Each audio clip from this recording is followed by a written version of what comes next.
the Fram Corporation, makers of the world's finest oil, air, and fuel coaters, brings you the NHRA World Championship Finals.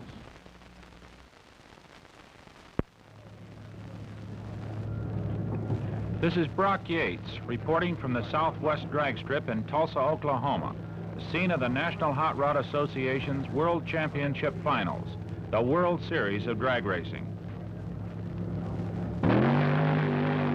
The Tulsa World Finals is exactly what it claims to be, a winner-take-all runoff between the champions who have accumulated the most competition points in 7 National Hot Rod Association regions that span the country. Over 300 of these top cars and drivers are on hand at Tulsa to compete in 7 special eliminator categories. Categories that range from the elite top fuel dragster bracket to the purely stock street sedans.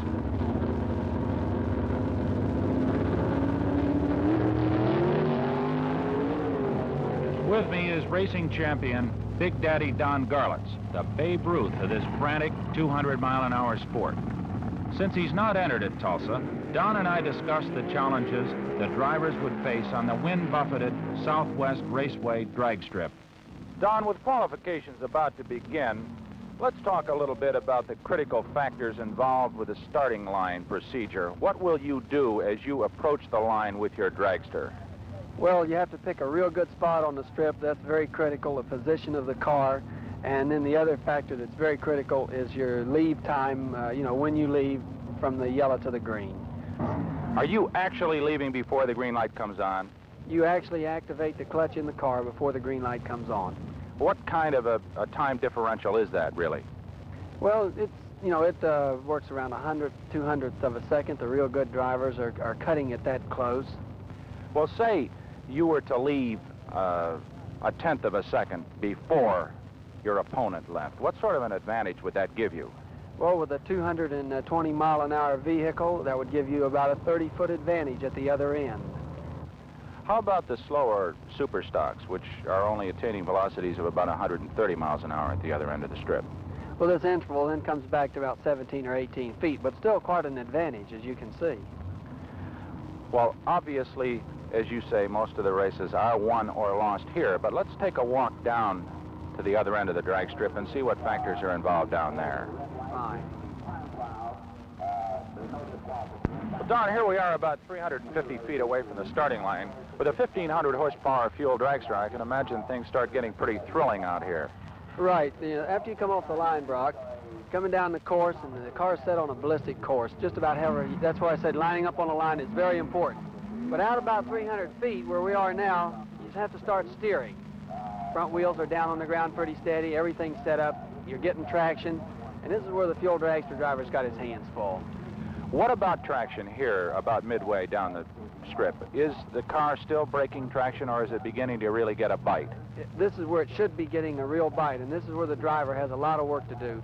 He's either got to push the clutch down a little bit to stop the tires from smoking if they are, or if he's using the accelerator pedal to get the traction, he's got to start getting it on the wood pretty soon. How about the super stocks? What is a good super stock driver doing at this point? A good super stock driver, Brock, is he's watching his tack and he's getting his shift points just right. He doesn't have quite the steering problem that the fuel dragsters have, but it's very important on his shift points. Is he involved in a traction problem like the big cars? No, his big traction problem is back at the line, getting off without spinning the wheels at all. But out here, the super stock driver is usually flat on the wood. Are there many drag races, both with the big cars and with the super stocks, that are resolved here? In other words, do many losing drivers get passed at this point, or does it usually occur very near the starting line? Super stocks, I'd say most of the losing drivers get beaten at the line, not counting the starting sequence. But the fuel dragsters, this is where the good cars pass the mediocre cars. Well, here we are, Don, 1,320 feet from where we started at the finish line. Exactly what sort of elements are involved down here regarding elapsed time and top speed? Those seem to be the two most important parts of drag racing as far as the records are concerned. Well, the elapsed time is the time it takes the vehicle to go from the start to this line, the finish line. Will the winner always get a lower elapsed time as he crosses this line? Provided he left at the same time his opponent did, he'll have a lower elapsed time. How about top speed? Will he always have a higher top speed? No, not necessarily. It has nothing to do with the top speed, how fast he's going. It's just who gets to this line first. So that the top speed that we hear recorded is merely the amount of time that it takes for a car to traverse the 132 feet. Entire quarter, which is a misconception by many people who are watching this sport. Don, it's about time for qualifications to begin, and unless we want to get hit by a 220-mile-an-hour dragster, let's move on. Right, Brock. Some of the biggest names in the sport have arrived at Tulsa to take a crack at a share of the World Finals, nearly $100,000 in prize money. In the fuel dragster class, Sneaky Pete Robinson, the Georgia Tech engineer, has returned with driver Steve Carboni to try for his second consecutive World Finals championship. Representing Southern California is Don Prudhomme, a lanky young man who has won most of the nation's big drag meets, but is still looking for his first Tulsa victory.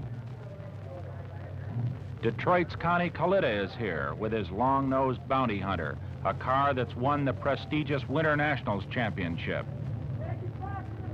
While local attention is focused on hometown hero Benny Osborne. The tremendously popular Superstock class is loaded with dozens of big-name drivers at the wheels of hot Chevrolets, Plymouths, Fords, and Dodges. Heading the list is the current national champion, Bill Jenkins. Ronnie Sox, driving the potent Sox and Martin Hemi Plymouth, is here, as is the always tough Ron Mancini in another factory-backed Plymouth. Dick Aarons, a top Camaro driver, is considered a major threat in this, the most competitive class in the entire Tulsa meet. These top stars, plus a raft of other contenders, face a rugged round of time trials and qualifying before the field is narrowed to 16 finalists in each of the 7 eliminator categories, a total of 112 cars and drivers to be selected out of this entry list of 300. And for everybody, the pressure is on. Don, we've got an important qualifying round coming up here. It's an elimination match between Bill Mullen from Birmingham, Alabama, and Sneaky Pete Robinson from Atlanta, Georgia, to fill that final qualifying spot in the Division II runoffs. How does the race shape up? Well, you know, Bill Mullins has got a little home-built dragster from Birmingham, and Pete Robinson is in the Factory Works car, the Ford-sponsored car, and this is like a David and Goliath match race.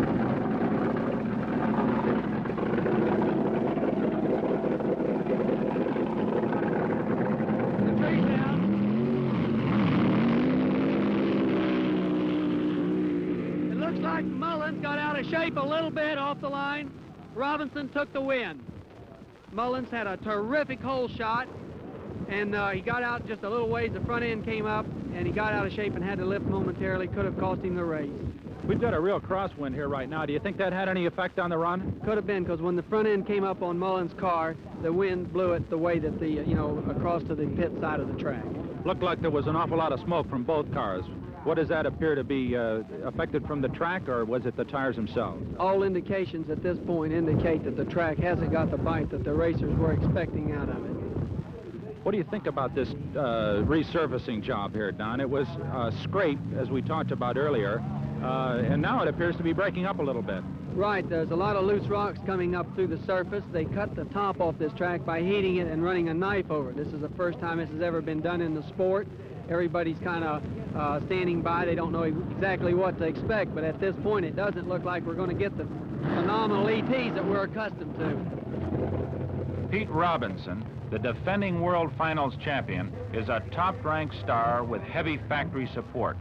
Like Don Prudhomme and several other big names at Tulsa, Robinson's car, called the Tinker Toy, is powered by an exotic overhead cam Ford engine, nicknamed a Cammer by the racing crowd. Pete is recovering from injuries suffered in a crash a few months earlier and is engaged a California pro, Steve Carboni, to drive his car at Tulsa. Well, you just made a run which set low ET of the event up to this point. What do you think of the track condition out there? It's fairly good. If the weather continues to be like it is, we can expect the same conditions tomorrow with the forecast rain. They have been better. Last year, Tulsa, the conditions were better.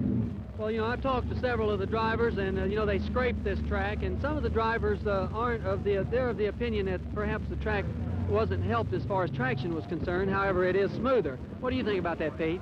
Well, I think it's definitely smoother.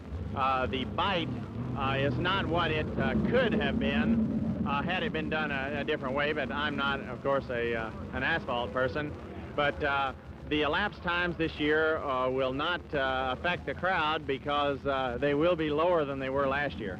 Well, that's right, because you've just turned a 7:13, and the lower elapsed time of the meet last year was turned by your car at 7:19. While fuel drivers like Robinson worry about elapsed times in the 7-second bracket, a great percentage of the crowd's attention is devoted to the slower but bitterly competitive Superstock Classic. These automobiles, which are basically high-performance versions of the cars Mr. and Mrs. America drive on the street, run the quarter mile in 10 to 11 seconds and seldom exceed speeds of 130 miles an hour. Possibly the biggest name in all of Superstock racing is an owlish, middle-aged mechanical genius named Bill Jenkins. Grumpy, as he's called by his friends, is acknowledged to be the toughest competitor in his class.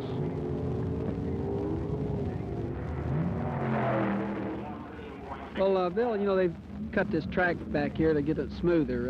Have you made any adjustments or any changes to compensate for the traction out there? Well, we're running maybe not quite as tight a gear ratio as we could, and a little bit taller tires. And I think tonight I'll probably take a little bit of flywheel weight out of it, about another 10 or 12 pounds flywheel weight out of it, to try to make it a little bit easier to drive, because in scraping the paving, they've made it a little bit sore, and it's kind of hard to get a hold of. There's not a real good seal on the surface, and as it gets used again, the rubber and the oil will get mixed up in the surface and seal it again, and it'll become as good as it was, but it's going to take some time. It may happen by tomorrow afternoon, and it might not. We're going to have to adjust for it if it does. How do you stand in the field right now? Well, I think I'm in number 4 position as far as the qualifying is concerned. That doesn't mean a whole lot, though, does it, when you're as competitive as the Superstock class is right now? No, I believe actually there were a couple cases this morning when I was experimenting a little bit too much, and I could probably have gone a little bit quicker this morning as it was. Another man who's experimenting to find the right combination is Ronnie Sachs, a Southern pro who teams with his mechanic, Buddy Martin, to form one of the toughest partnerships in big-time drag racing. Well, early in the day, it was slowing them down right much, but we're getting some rubber on it right now, and it seems to be times are coming down right smart. Who's in there as a contender as far as you're concerned right now, Ron? Well, every one of the guys right now, it's only 11/100ths difference, so it's anybody's race. Didn't you have a little trouble earlier this morning in one of your runs?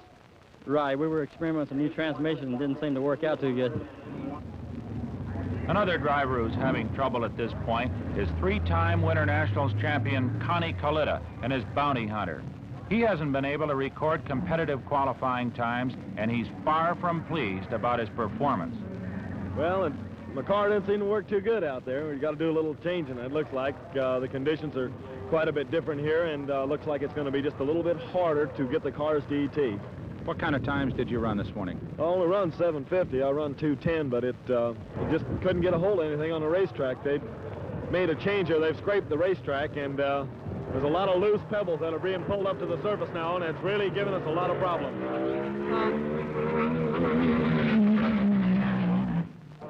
How about this crosswind out here, Connie? Is this going to be any trouble? Yes, it is.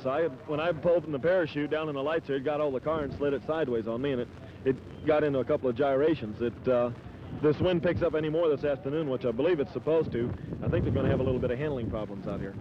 Will you do anything as far as gear ratios or setting the chassis up differently to counteract any sort of crosswind? Not really, because the vehicle is all under a strain when it's under acceleration, and the car takes a set. The wind doesn't usually affect it. It's on acceleration. It's in the shutdown areas where you really get into trouble.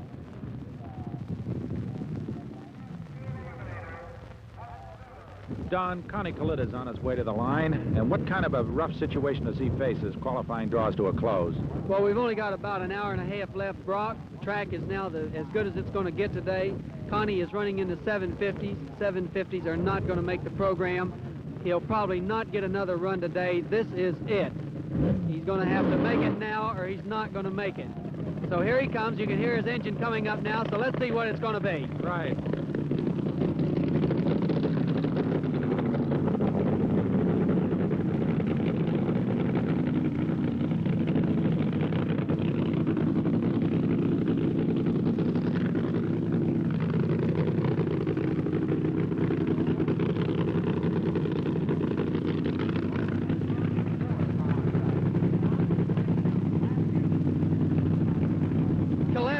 Very carefully staging. This is an all-important run.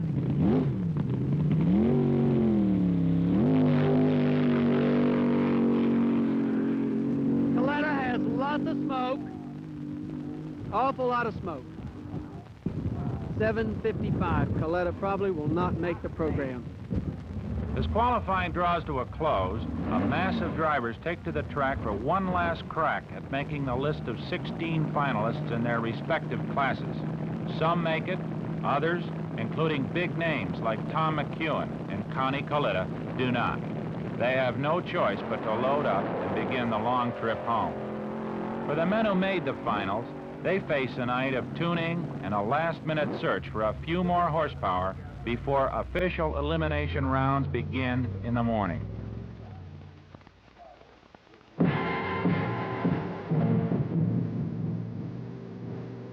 Swing.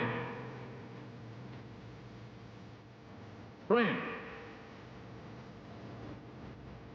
Swing. Swing.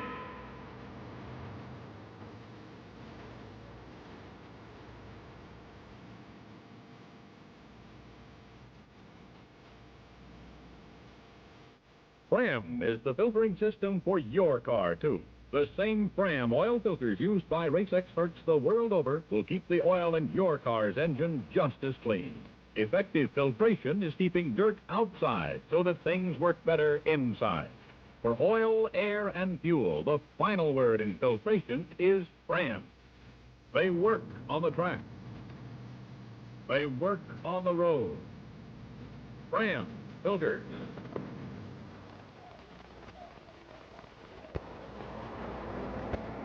The wind is still prairie, and the weatherman is predicting rain.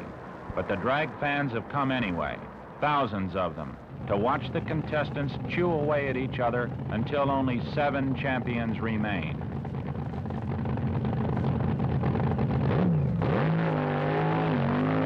Two rounds of top fuel eliminations have been run off, and now suddenly only 4 drivers are left.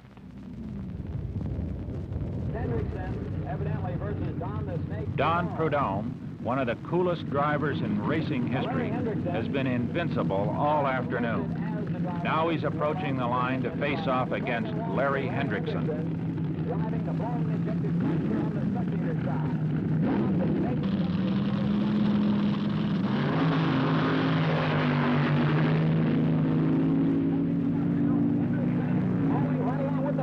And the win goes to Don Prudhomme. He will go into the final. A lap time 7.19 seconds. Now it's dark horse Benny Osborne's turn to face the factory-backed might of Steve Carboni and the Robinson Fueler.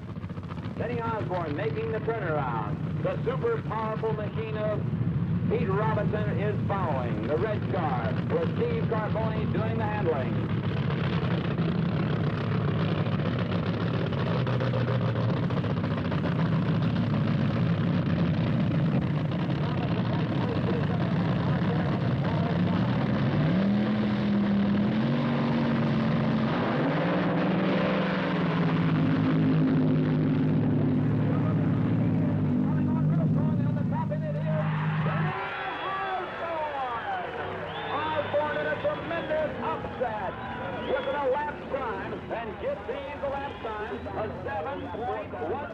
The storm begins to move in, and race officials hustle Bill Jenkins to the line to face dark horse Ed Miller from Rochester, New York, in the 3rd round of the Super Stock eliminations.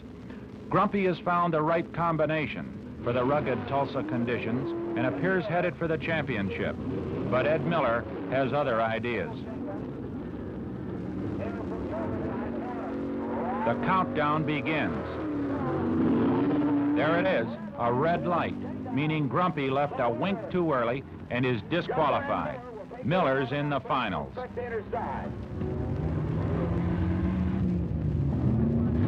And now it's Ron Mancini and Dick Ahrens, a pair of longtime Detroit crosstown rivals, squaring off in the second Superstock runoff. Mancini jumps eagerly toward the starting line. Aaron moves forward. Before the countdown starts. Keep an eye on that. There he goes. There's the green, and there's another foul. In his attempt to stage his car, Mancini drove a few inches too far into the ultra-sensitive electric eye beams. The storm begins to move closer. Dick Ahrens and Ed Miller are hustled to the line for the Superstock Championship run. Riding on the next few seconds is a special $10,000 award, the biggest ever for cars in this class. It's a perfect start, and they roar away into the gathering darkness. The crowd waits for the win light. It's Miller in a tight finish. But there's no time to celebrate Ed's victory now. The storm is moments away, and Benny Osborne and Don Prudhomme move to the line for the Top Fuel Eliminator Final. It's so dark that little more than the exhaust flames licking from the car's nitro-powered engines are visible.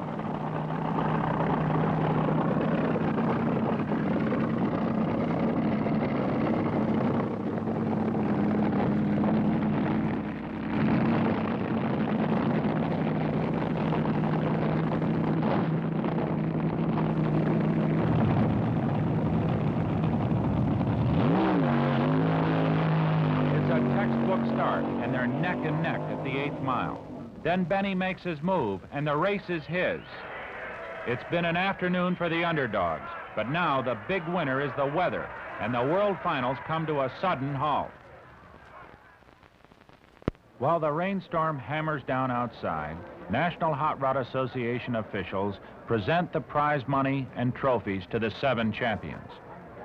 Some of the biggest cheers are received by an unassuming Benny Osborne, a young man who unexpectedly beat the best in the business and underlined his win by turning in the low elapsed time and top speed of the meet. Ed Miller's upset victory in the Superstock class becomes all the sweeter with that extra $10,000, making him the biggest winner in the history of Superstock drag racing. Tulsa traditionally marks the end of the National Hot Rod Association's racing season, the last of the major events on the ever-growing schedule of big-time drag competition. A pair of underdogs, Benny Osborne and Ed Miller, outraced the favorites and the storm clouds to capture most of the headlines and to prove once again that it takes more than the latest cars and the most expensive equipment to win drag races, a point that Don Garlits himself has proved many times during his fabulous career. Well, Don, we're back where we started, and it's been really a sensational weekend of racing, I must say. You know, now that this season is just about at an end and we've had all of our major NHRA events completed, let's reflect for a minute on what 1967 brought drag racing. Well, Brock, it brought us the magic 6-second barrier was broken. The cars are running into 6 seconds consistently now. It's commonplace. 230 mile an hour has been broken. It's been a fabulous year. What do you expect for 1968? More of the same?